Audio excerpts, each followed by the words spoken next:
Around Dodge City and in the territory on West, there's just one way to handle the killers and the spoilers, and that's with a U.S. Marshal and the smell of Gunsmoke.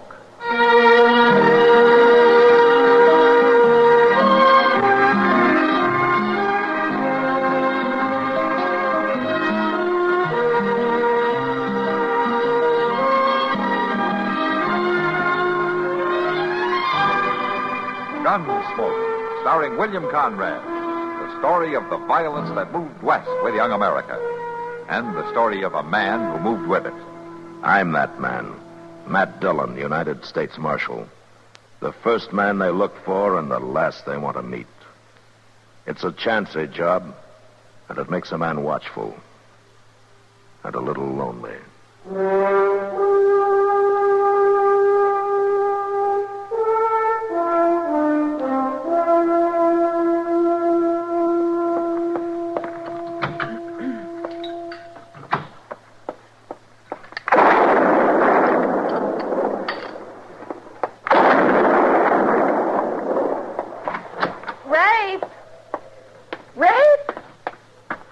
Shooting at? Oh, something moving near the barn. I declare, Rafe, I think you're beginning to see things. You were out here shooting about this time yesterday.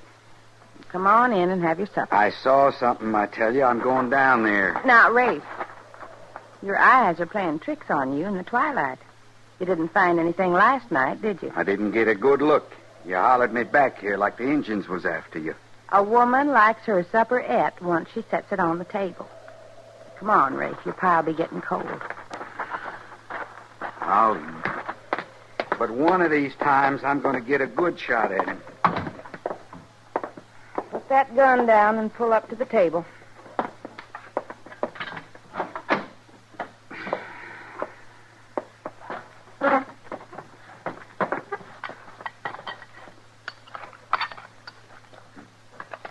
You really think you could make somebody out?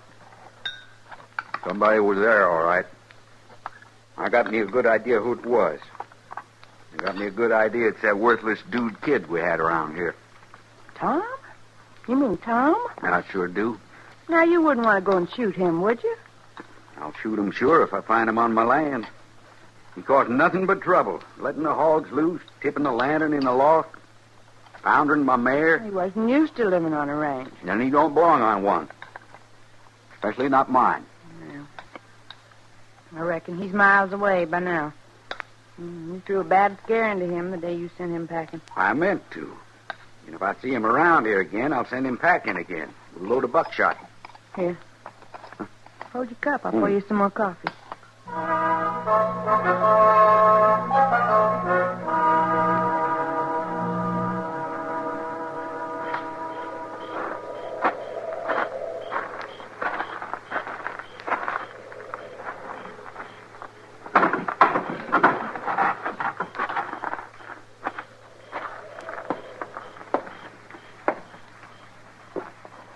Boy? You here, boy? Yes, I'm here. So why ever did you come back? You know how riled he gets at the sight of you. Come on out here where I can see you. Come on out, boy. I can't stand here all night. He might wake up. You know, I can't move too good, ma'am. You hurt? It's my leg. Well, land sakes, I should say it is. It's all over blood. Yes'm. You've been shot. You've been up to? Well, nothing, ma'am. Come on, boy. Tell me the truth. I was just trying to get me some food.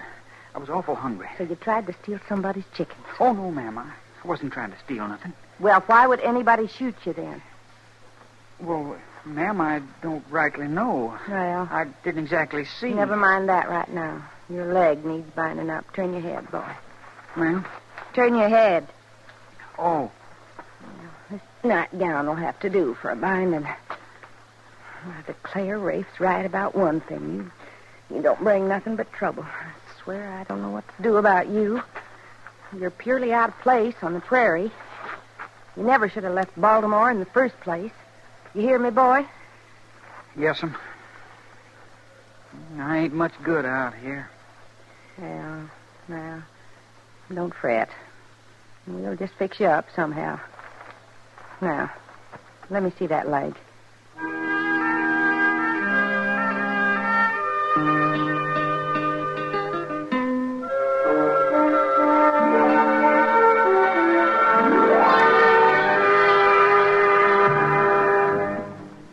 Now, just listen a minute, if you will.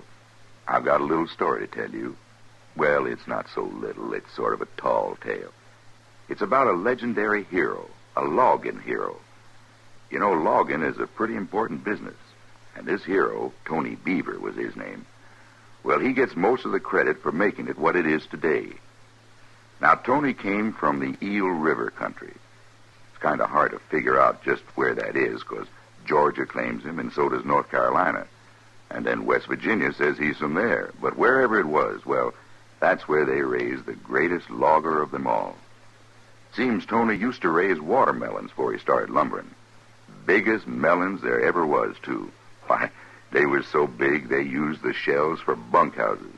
That's where the Army got the idea for Quonset huts. Yes, sir. Well, it seems Tony was bringing in a load of these melons by flat car one day, and he was clipping along pretty fast when he hit a curve and dumped the whole load into the Eel River. Bouncing down the hill broke them all to smithereens, and the seeds, which were big enough to sit on, floated downstream and jammed up against a sawmill dam. Old Tony, he wasn't short on brains. He made a deal with the mill owner who took the seeds off his hands and sold them for hardwood. And that's how Tony got started in the logging business. First thing you knowed, everybody was floating their logs down rivers to the sawmills, same as Tony'd done with the melon seeds. Oh, Tony was inventive, he was. The two-man saw was his idea, you know. Of course, he made that big saw with a handle on both ends just for his own use so he could clear more acreage of trees during a day's work. But a couple of his men got into a fight over his saw one day, and while they was a-tugging back and forth trying to get the saw away from one another, why, they sawed clean through a big tree. Yes, sir. That two-handle saw worked real good for two men. Loggers are still teaming up with it today. That Tony Beaver, he was the heart and spirit of the logging country. Many's the tale, I could tell you. And you'd believe me, too, wouldn't you? Say, isn't it nice being citizens of a country where you can laugh and talk about things free as a breeze? And write and read and worship, too. Yes, sir. Maybe you don't think about it much, but you should.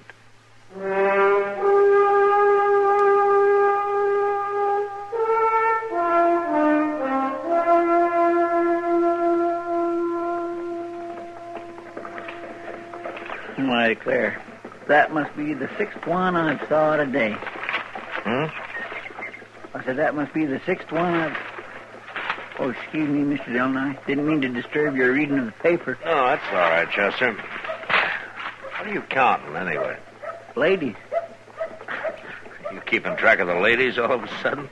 Well, no, sir, but it seems like today there's a lot of extra ones driving into town. I must have counted 6 at least. Yeah, and what do you make of it? Oh, I know why they're here, all right. Is that doings that the church are getting ready for? Doings? Yes, sir. Supper or sociable, something like that. Anyway, they're bringing in all sorts of home-cooked food. No wonder you're so interested. Yeah, I sure would like to sink my teeth into some of it, and that's a fact. Yeah, maybe you can talk yourself into some. Looks like one of the ladies is heading this way. Mm-hmm. Oh, that's Rafe Mayfield's wife, ain't it? Yeah, I think it is.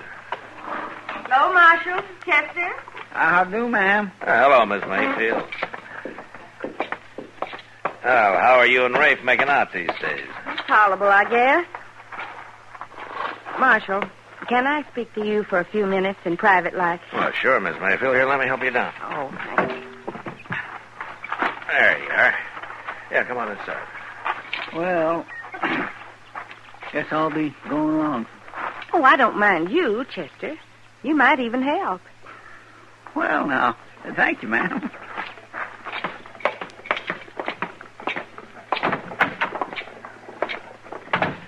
Chester, pull up that chair for Miss Mayfield, will you? Yes, sir.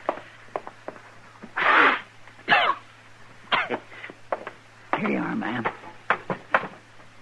Now then, what's on your mind, man? Well, Marshal, we've known each other for a long time, haven't we? Well, yes, ma'am. I guess you know me well enough to know I wouldn't go behind Rafe's back as an ordinary way of doing things. Yes, ma'am, I think I know that. I can't let him find out about this, though. Why, he'd drive that boy right off, hurt as he is. Boy? What boy? Why, that boy from Baltimore, the one we took on as a hand a few months ago. Oh, you mean that Wilson kid, huh? With, Tom, isn't it? That's his name. Rafe ran him off the place 2 weeks ago. Oh, what'd he do? It's not so much what he done wrong. It's more that he never done nothing right. He surely wasn't cut out to be on a ranch. Rafe says he's worthless clean through, but I don't believe it. He's a nice boy. He's come back, huh? I found him out in the barn last night with a bullet hole in his leg. Bullet hole? Well, who shot him? I can't get it out of him. He just don't talk straight whenever I ask him about it, but he can't stay out there, Marshal. Rafe's sure to find out, and he won't stand for it. We better go out there and bring him into town. I'd be much obliged. Rafe's away, picking up a new mare. If he could come today, he wouldn't have to know about it. We'll do that, Miss Mayfield. Chester. Yes, sir. Go down and get the loan of Moss Grimmick's wagon, will you? And we'll bring him into docks. All right, sir. Well, sure, thank you, Marshal. Oh, don't thank me, Miss Mayfield. I'm kind of curious about that bullet hole.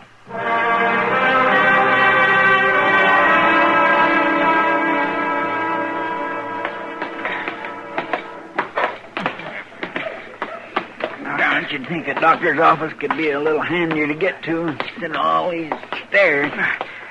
Oh, I'll make it all right. You hold the door, Chester, and I'll get him in. Yes, sir. Well, what do we got here? Why don't you take a look at this leg, will you, Doc? Certainly, man. Get him up on the table there. Yeah. Easy. That's fine. That's good. Well, I'll go see the wagon, Mr. Dillon. All right, Chester. Yeah. Let me see here now. Oh, yes. Well, a bullet caused that, didn't it? Yes, sir, it did. Uh-huh. You're lucky, though. It's not too deep. Must have bled a lot, that, didn't it? Sure did bleed. Yes, sir. Yeah, that's a good thing. It cleans itself out for you. Probably kept you from getting lockjaw. Is the bullet still in there, Doc? No, it isn't. It just creased down top of his leg. Funny thing. Doc! Doc! That's Ben Tolliver. You up there? Nah, tell him to hold his horses. Yeah, Doc. Hey, Doc! Yeah, Doc's up here, Ben, but he's busy right now. He'll be with you in a minute. Oh, he can't be busy, Marshal. It's Lucy. It's her time. Now, Ben, calm down. I'll be there. Doc, you know how she is. She don't waste no time once she gets started. All right, Ben, all right. This boy's okay, man. I've cleaned his leg out good. Just needs binding up again. Well, I guess I can do that, Doc. Why, sure you can. Well, I better be moving then. This is Lucy's sixth, and like Ben says, she doesn't waste any time. But after this many, I don't know why she needs a doctor at all. Come on, will you, Doc? All right. You, boy, better take it kind of easy for a day or two, and then you'll be as good as new. Thank you, Doc. Yeah, it's kind of painful, I guess. Oh, no, Marshal. It don't hurt hardly at all no more. I wasn't thinking about you. I was thinking about Ben, being a father. Oh, well, yeah, I guess so. Hey, you hold still now while I bind you up, huh? That sure must have been a trick shot that got you. What do you mean, Marshal? Or else the gunman must have been 10 feet straight up above you. Why? That bullet angle's nearly straight down. That's a pretty hard shot to make. Marshal? Seems to me that you couldn't help seeing who it was that got that close enough to shoot you like that. Well... But you didn't see anybody, did you, Tom? All right, Marshal, I guess you know. You did this yourself, didn't you? Yeah, Marshal, I did. Did you do it on purpose? Oh, no. No, I was trying to shoot me a rabbit. I was awful hungry. And I guess I shot a mite too soon. Well, it's usually a good idea to get your gun up before you pull the trigger. You know, you should have spoken right out about this, Tom. I couldn't, Marshal. I just couldn't. But then I haven't done anything right since I run off from Baltimore. Well, maybe that was your first mistake. Here now. I sure don't belong in the West, and that's a fact.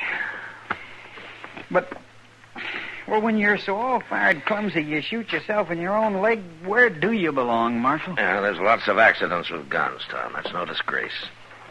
You don't understand, Marshal. I ain't done nothing right.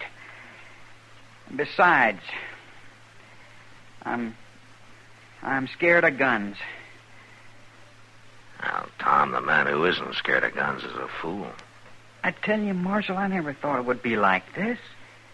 I didn't get scared when I was reading them stories and hearing folks tell their tales about the West. But once I got out here, well, nothing's been right. Oh, I shouldn't have come. Well, you can always go back, I guess. No, I can't. Leastways, not like this. You got any folks? Would they send you any money? Oh, yes, sir, they'd send it, but I just can't ask for it. I can't go back with my tail between my legs. I can't go home while I'm yellow, while I'm afraid of a gun. Yeah, there you are. Well, all right, you can climb down off the table now. Can you bear any weight on that leg? Yes, sir, I think so. Well, if you do think so, I'll be able to walk down as far as Delmonico's and get something to eat, huh? Oh, sure, Marshal. Thank you.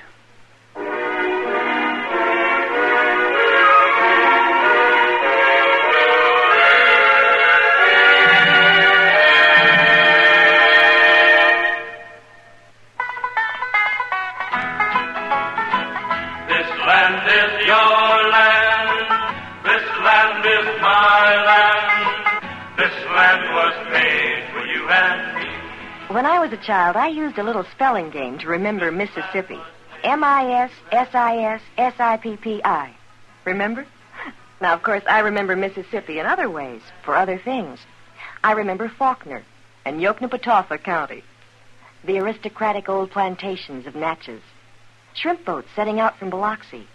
Many of you, too, must remember watching the oystermen off the shores of Pass Christian, or cotton pickers in Greenville, attending the Delta Staple Cotton Festival in Clarksdale, patting the Spanish moss on the giant oaks. Mississippi stirs remembrances in most people, even those who have never visited the Magnolia State. For the history and the name of the state, and, yes, even the spelling game, make us stop to think and to ponder the wisdom behind the state motto, by valor and arms.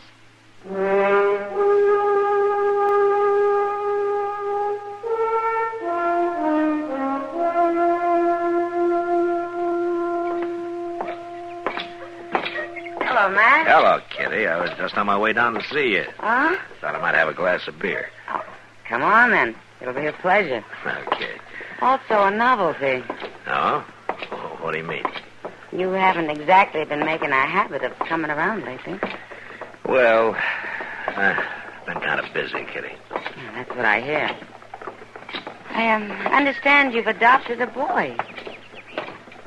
No? Who told you that? Isn't it true? Isn't that Wilson boy staying with you? Well, just till he gets himself enough money to go back to Baltimore. I never heard of you taking such an interest before, Matt.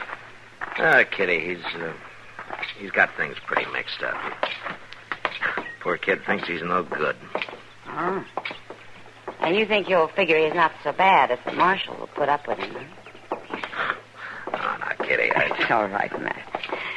I don't blame you. He seems like a nice boy. He waited on me yesterday in Mr. Jonas' store. Well, another month and he'll have earned his train fare back home. Couldn't somebody lend it to him? No, he won't take it. Says he's going back on his own, the same way he came. Sounds kind of proud and foolish to me. Well, yeah. Marshal Dillon. Yeah, Mr. Jonas. You better come quick. What's happened? That boy, Tom, he tried to shoot it out with a hold-up man. What? I'm afraid he's dying. Kitty, go get Doc, will you? Oh, sure. Come on, Mr. Jonas. Yes, sir. Where is he? I carried him into the storeroom. Exactly what happened. Well, I was behind the counter. This man came in and held a gun on me. Yeah? You try to do anything about it? Oh, no, Marshal. I just put my hands up. Here isn't enough money in Dodge worth getting shot over. Then the boy rushed in, huh? He must have grabbed a gun off of the shelf. He stuck it in the man's back, and the fellow whirled and shot him. The boy didn't even get a chance to pull the trigger. The man got away? Marshal, he got away. Yeah, I'll find him, all right. Right back here, Marshal. Tom, it's Matt Dillon. Marshal. You did fine, Tom. But I didn't get him, Marshal. Well, that doesn't matter. The thing is, you tried. Yes, sir, I sure tried. And nobody can do more than that. Marshal, I wasn't afraid when I grabbed that gun. Does that count for anything? Counts for a lot, Tom. I don't have to be ashamed anymore. No, of course you don't. I can go home and face folks. You can face anybody, Tom. Then I guess I'm glad I come west after all.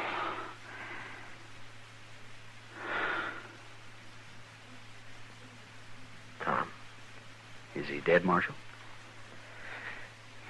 Yeah, he's dead. It's a shame. Just a shame. I'll tell you what's the real shame, Mr. Jonas. There are a whole lot more Toms back in Baltimore and all through the East, growing up with the idea that out here a man's not a man without a gun. I tell you, Mr. Jonas, I hope the rest of them stay home.